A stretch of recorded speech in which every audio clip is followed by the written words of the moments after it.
Hey there, it's Chris Cupp, Smart Debt Services. Today we are doing the Smart Debt Daily. We are replacing FAQ every day with the Smart Debt Daily. It's going to just give you, we're going to answer frequently asked questions on the Smart Debt Daily. We're just going to give, a daily synopsis of what's going on with Smart Debt Services and also our clients and the stories. And one of the things that we want to go over today is going to be the cash flow. Step one, understanding your monthly cash flow. We have a three-step process over here. The first step is understanding your monthly cash flow, like how much can you actually afford to pay down your debt. The second step is picking a debt-free strategy. The third step is implementing and executing that strategy. So today I want to go over step one, understanding your monthly cash flow. We created a calculator. I'll include the link in this video somewhere. I'm actually going to do a little screen share. So you can actually, I'm going to go through it with you. I'm going to go through a fictitious person going through this so you can see exactly how the calculator works, okay? So let's do a little screen share here. Okay, boom. I'm going to be over here in the little top right corner. I'll make it be a little bigger over here. Okay, so this is the actual cash flow calculator. This is something that you can do on your own. Again, we're going to have the link in the video so you can click on it.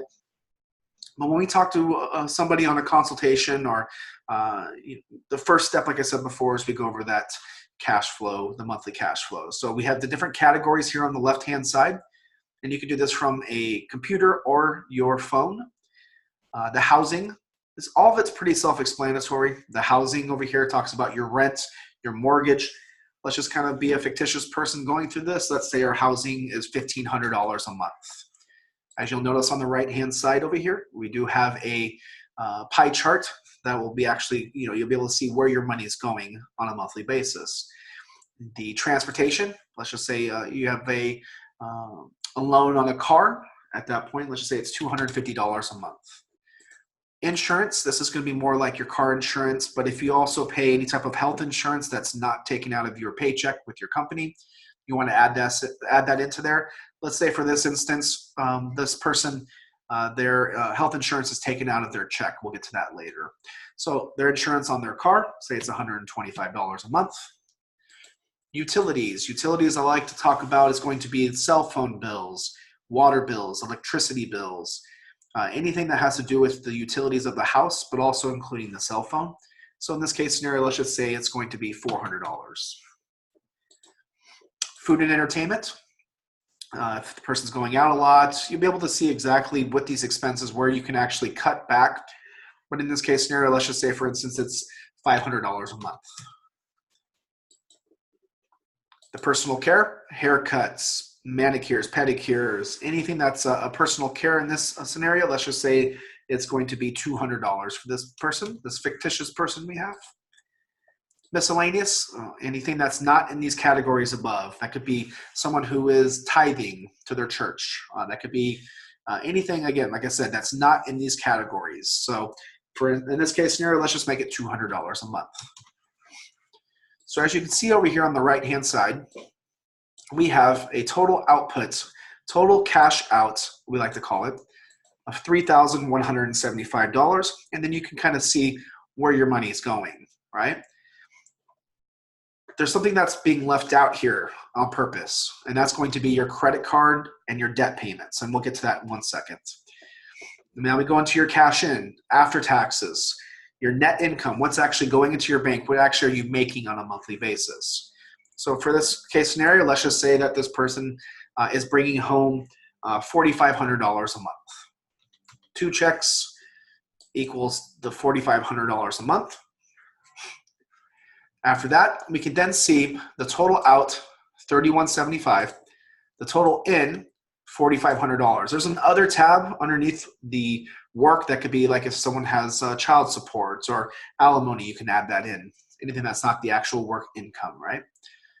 Now, as you can see here, we have $1,325 left over at the end of the month after all these expenses are paid and the money that's come in here. Now we want to add in the credit card and the debt payments. The reason why we add this in late, we want people to see if their main goal is to pay off their debt, But a lot of them are like, I can't give up the credit cards. I can't do it. Even if they're maxed out on them, sometimes they just can't give up the credit cards. We want people to realize that after they're done paying off this debt in the next 3 to 4 years or 5 years, depending on what debt strategy they pick, they're going to have $1,325 left over every single month, which is going to allow them to save money. It's going to allow them to invest. It's going to allow them to live off their income again. And in that, 3 or 4 years or 5 years, they're going to create new spending habits. So if they decide to use credit in the future, they use it more as a tool and not what to live on, right? So here we have the credit card debt payments. Let's say that this person has $30,000 in credit card debt. In this case scenario, that's about a $750 to $900 minimum payment. So let's just put $750. And as you can see there, they have a monthly cash flow at the end of the month after paying all their expenses, including their debt payments, of $575. Now, this is just the step one of our process that we're going over today. The step two is understanding, what debt-free strategy is available for them now after going over this and seeing how much money is actually left over. That could be, depending on the credit, an unsecured personal loan. That could be, if they're in a financial hardship. If we kind of go over this, you have debt management, debt settlement. It could be understanding that they could do this on their own with a debt snowball method to pay off their debts. So again, this is the first step. I'm going to put the link in there. You have the ability to actually come over here and put your name, your email address, your phone number, in this case scenario, and then you can actually send yourself the results. So I hope this is a good video for you to understand that step one into our process, which is understanding your monthly cash flow. This has been the Smart Debt Daily, and I've been Chris Cupp. I am still Chris Cupp. Hope you guys have a good rest of your day. Bye-bye.